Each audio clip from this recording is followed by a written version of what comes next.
வீட்டில் நாங்கள் 2 பேர் மட்டும்தான் பவுட்ரு யூஸ் பண்ணுறோம். ஆனால் நாங்கள் வந்து தேடிக்கிட்டே தான் இருக்கோம். பவுட்ரு மட்டும் எங்களுக்கு கிடைக்கவே கிடைக்காது.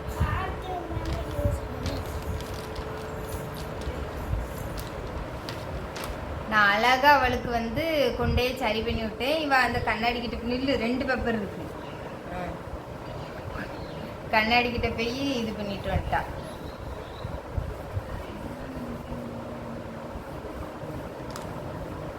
நல்லா தேய்ச்சி எடுத்துக்கிட வேண்டியதான். இப்போ பவுடர் இல்லாமல் எப்படி போடுவோம்? நேற்று கூட பார்த்தேன்னு நீ தான் லாஸ்ட்டாக பவுட்ரு போட்டு. நான் அதுக்கப்புறம் பவுடரே போடலை. ஆஹா, நான் இந்த மூஞ்சிக்கு வந்து பவுடர்லாம் போடுறது டயாலிஸ் அன்னைக்கு மட்டும்தான் போடுவேன்.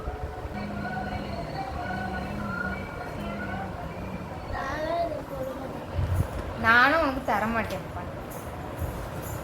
ஃபைனல் டச்சுக்கு இந்த க்ரீம் பவுட்ரு இருந்தால் பவுட்ரு போடுவேன் மேலே, இல்லைன்னா அந்த க்ரீமோடய போயிடுவேன். வேறு என்ன பண்ண?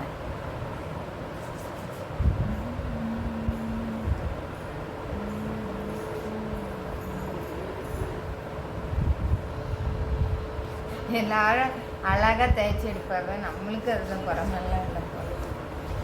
தேய்ச்சாச்சு. இந்த இடத்த மட்டும் கொஞ்சம் வெள்ளையாக்கி தந்துருக்கா அம்மா. அதே பேசாமல் அந்த லோசனை வாங்கி மூஞ்சி ஃபுல்லாக தேய்ச்சி எடுத்துக்கலாமான்னு வருது. கிடச்சிச்சா? கிடைக்கலையா? அப்போ வந்து நம்ம பவுட்ரு போடாண்டா, போட்டு வச்சுட்டு போயிடும். வேலை கிடக்கு. டிஃபன் பாக்ஸ்லாம் இருக்கு.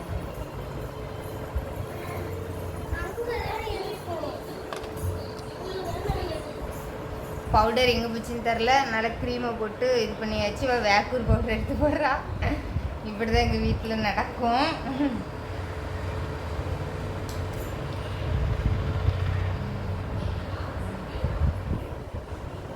இங்கே தான் இருக்கும், ஆனால் நம்ம கண்ணில் படாது. எங்கிட்டாவது போயிடும். அந்த புட்டவை.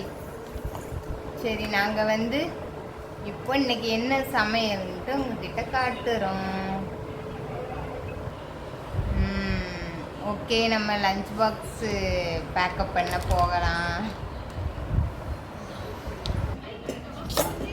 பாருங்க, வடித்து வச்ச சாதம்.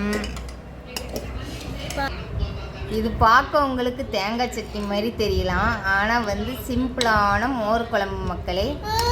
அதனால் டேஸ்ட்டாக இருக்கும். நல்லா கத்திரிக்காவை ஃப்ரை பண்ணி வச்சுருக்கேன். மோர் குழம்புக்கு சூப்பராக இருக்கும்.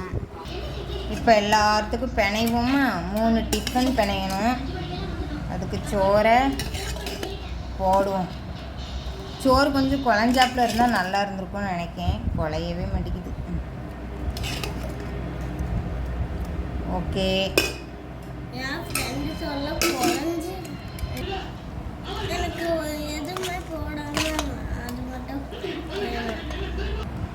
கொஞ்சம் தேங்காய் அரைச்சி ஊற்றிருந்தா, என்ன கொஞ்சம் தேங்காய் அரைச்சி ஊற்றிருந்தா கொஞ்சம் கட்டி மாதிரி இருந்திருக்கும் மக்களே. நம்ம இதில் வந்து தேங்காய் அவ்வளோவா சேர்க்கக்கூடாது பற்றியெல்லாம், அதனால் கொஞ்சமாக தான் சேர்த்துருக்கேன்.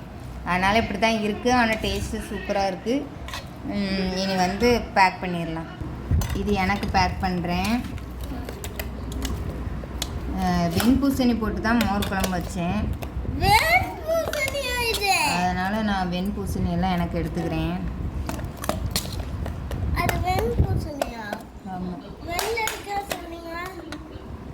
சூப்பராக கத்திரிக்காய் செஞ்சுருக்கேன். கத்திரிக்காய் வேண்டாமா அவளுக்கு. ஆனால் நம்மளுக்கு என்ன, நம்ம வந்து டயாலிஸ் கொண்டு போவோம். இதில் வச்சுருக்கேன். அது சோறு தனியாக வச்சுருக்கேன், டயாலிஸ்க்கு கத்திரிக்காய் தனியாக வச்சுருக்கேன். இவ்வளோ டயாலிஸ் கொண்டு போகிறேன். இது எல்லாமே நான் சாப்பிட மாட்டேன், எனக்கும் என் ஹஸ்பண்டுக்கும் 50-50. இந்த பிணைஞ்ச இதுலேயே நம்ம வந்து இப்போ காலையில் நான் கொஞ்சம் சாப்பிட்றதுக்கும் பாப்பாவுக்கு ஊட்டி விடுறதுக்கும் எடுத்துக்கிட்டேன்.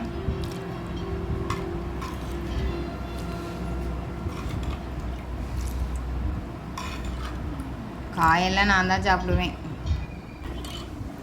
அவ்வளோதான். என்ன கொஞ்சோண்டு மோர் குழம்பு இருக்குது, அது என் ஹஸ்பண்டுக்கு. அவ்வளோதான். இந்த காலையில் மத்தியானம்னு முடிச்சுக்கிடுவோம்.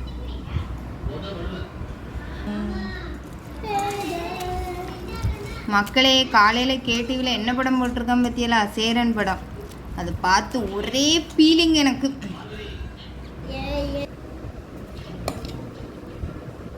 இதில் கொஞ்சமாக கத்திரிக்காய் எடுத்து வச்சுக்கலாம். எனக்கு வந்து சேரன் படங்கள் வந்து ரொம்ப பிடிக்கும். இன்றைக்கி கேடிவியில் போட்டிருக்காங்க, அதனால் படம் பார்த்துட்டு சாப்பிட போகிறேன். தட்டு பெருசாக இருக்குன்னு பயந்துடாதீங்க, அதில் போட்டு பிணைஞ்சதுனால அதே தட்டில் போட்டு சாப்பிட்றேன். கத்திரிக்காய்,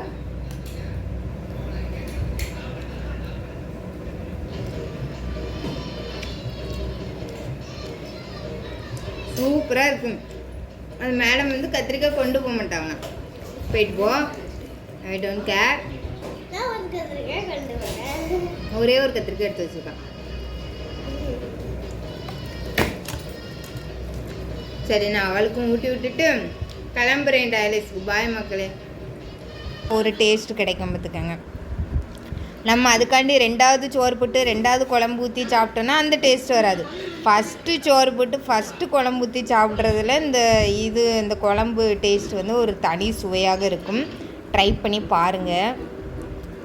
அதனால் நான் என்ன சொல்கிறேன்னா, முதல்லே கொஞ்சம் அதிகமாக சோறு போட்டு முதல்ல அதிகமாக குழம்பு ஊற்றி அதை வச்சுருந்தீங்கன்னா விருப்பத்துக்கு ஏற்றாலும் சாப்பிட்டுக்கலாம்.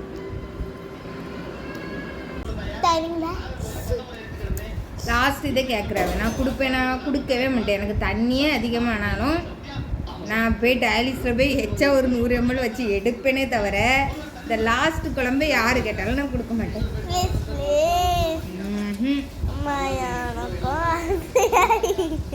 எப்படி ஆசை வந்தாலும் நான் தர மாட்டேன்.